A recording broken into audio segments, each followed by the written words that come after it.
Amnesti pajak selama ini ramai dibicarakan untuk pengusaha besar, padahal ada amnesti pajak buat pengusaha kecil dan menengah. Kenapa para pengusaha kecil dan menengah sebaiknya ikut teks amnesti dan bagaimana caranya? Nah, sudah ada Prita Gozi di sini seperti biasa untuk menjawab pertanyaan Anda. Anda bisa bertanya seputar bagaimana cara memanfaatkan teks amnesti untuk bisnis kecil dan menengah. Telepon kami di nomor 021536600500, 021536600500 dan 0215366122. Ya, Prita punya beberapa poin kenapa teks amnesti harus dimanfaatkan oleh usaha kecil. Mari kita lihat poin-poinnya tadi. Ya, ini dia. Ada 3 poin. Anda bisa jelaskan kenapa harus diawali dengan periksa lagi SPT?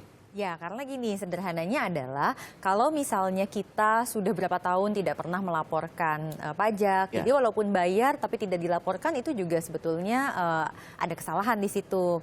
Nah, jadi itu kan kita bisa ikut tax amnesty juga. Nah, kemudian kita cek aset kita, apakah aset kita memang termasuk dalam UMKM itu, karena kan batasan atasnya adalah 10 miliar. Kalau sudah di atas itu masuknya yang badan.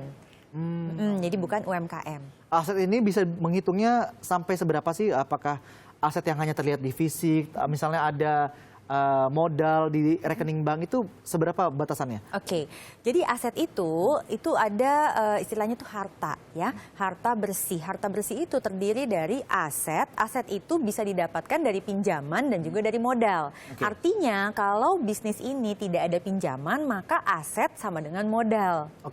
Nah, kalau misalnya modal, katakanlah dia bikin restoran, modal awal adalah 3 miliar atau 3,5 miliar. Dia pakai untuk beli ruko, beli peralatan dapur dan sebagainya, maka asetnya dia adalah 3,5 miliar untuk UMKM tersebut. Nah, untuk aset yang nilainya di bawah 4 miliar, 4,8 miliar, itu kategorinya termasuk bisa mendapatkan tax amnesty yang tarifnya tarif yang awal, yaitu 0,5%. Oke, sebelum kita ke poin nomor 2, sudah dapat telepon. Ada Pak Tahir dari Palu. Silakan pertanyaannya Pak Tahir. Ya, halo.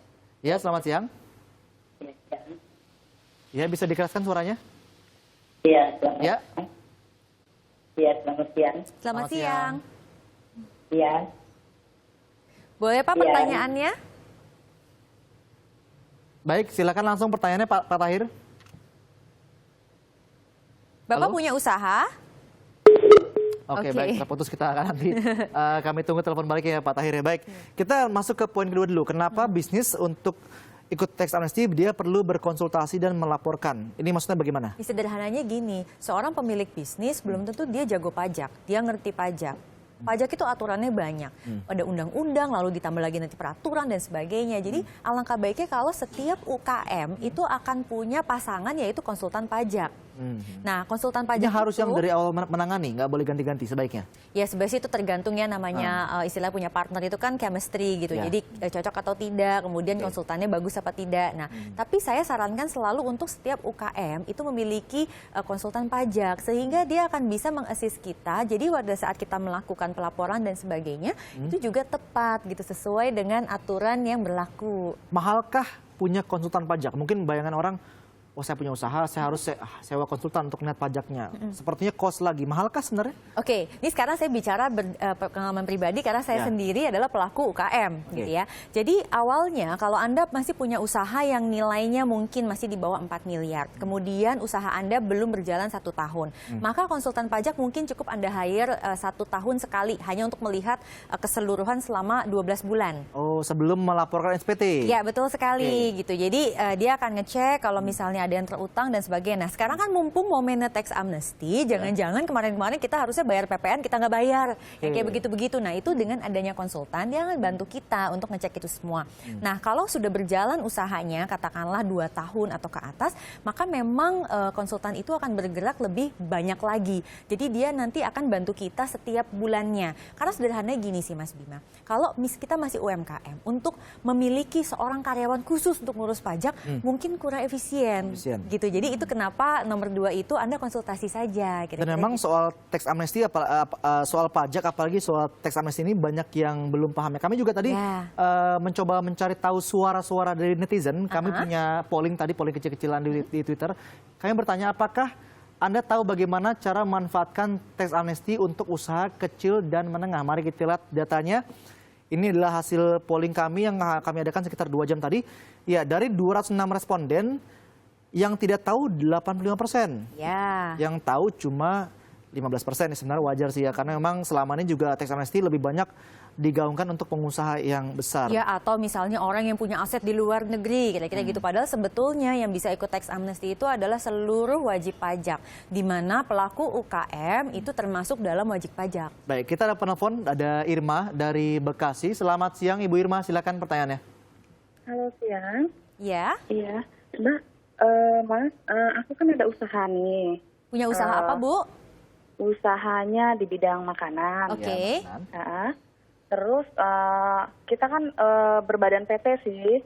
PT. Tapi omset kita kan nggak terlalu ini nih. Tidak terlalu tinggi lah ya, besar sesuai ini maksudnya. ya. Oke. Terus kebetulan waktu itu bagian staf saya yang untuk ngurus pajaknya itu dia tidak membayar pajak atau melaporkan. Tidak bayar selama dan 3 tidak bulan. lapor.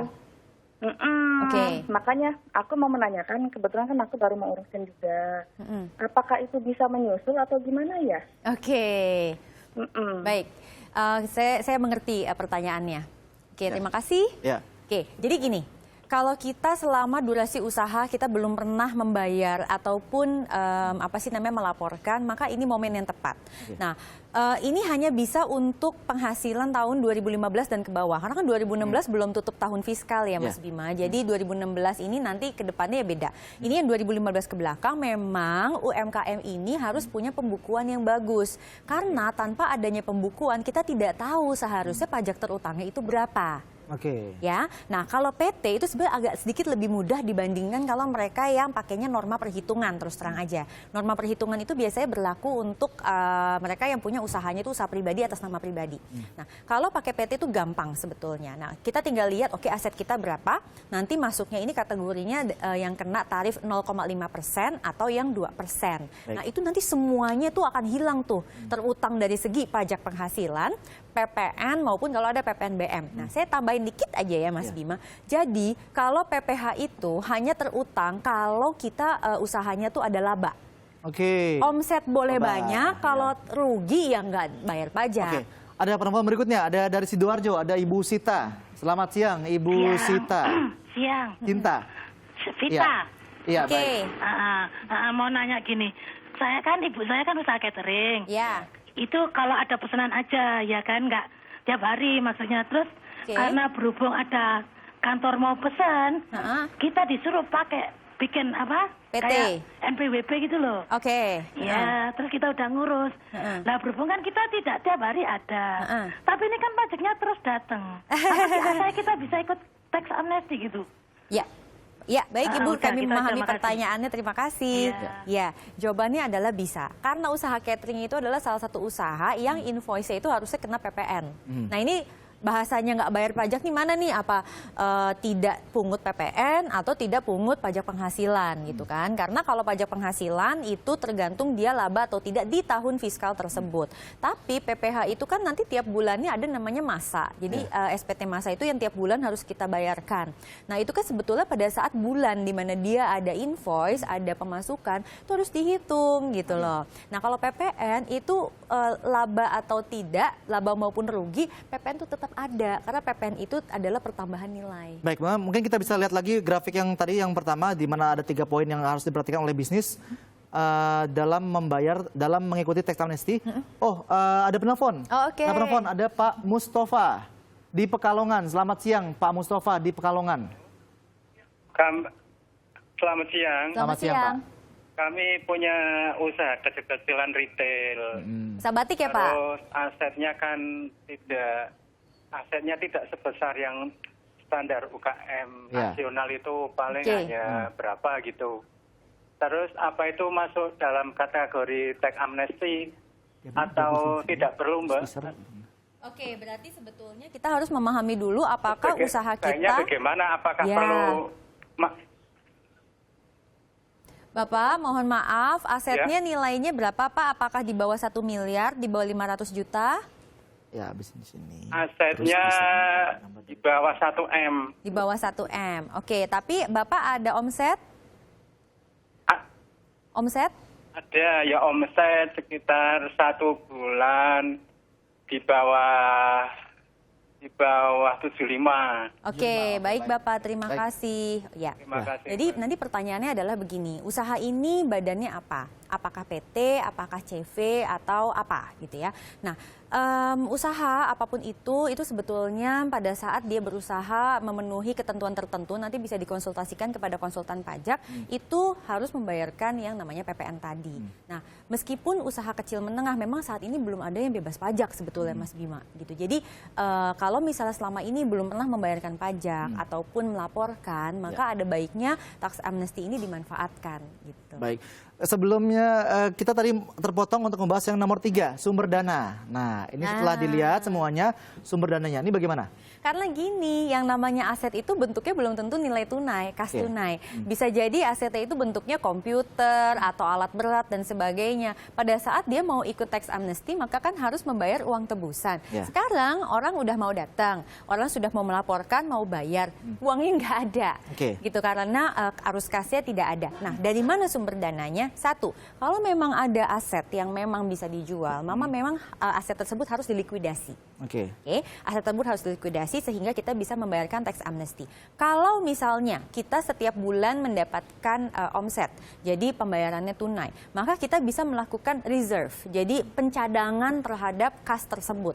Nah, kita cadangkanlah, katakanlah 2% sampai dengan 3% dari kas tunai tersebut sehingga kita punya uang untuk membayarkan tax amnesty. Nah, pahami bahwa tax amnesty yang berlaku saat ini sesuai undang-undang itu berakhir di Maret 2017. Maret 2017. Betul. Jadi kalau nyari uang buat ngumpulin itu hanya bisa sampai Maret 2017. Baik. Anda catat Maret 2017. Bagi Anda yang belum, mungkin Anda bisa nanti ikut tax amnesty. Terima kasih buat Anda yang sudah menelpon dan semoga penjelasan dari Prita bagaimana cara memanfaatkan tax amnesty untuk usaha kecil cukup jelas dan bisa membantu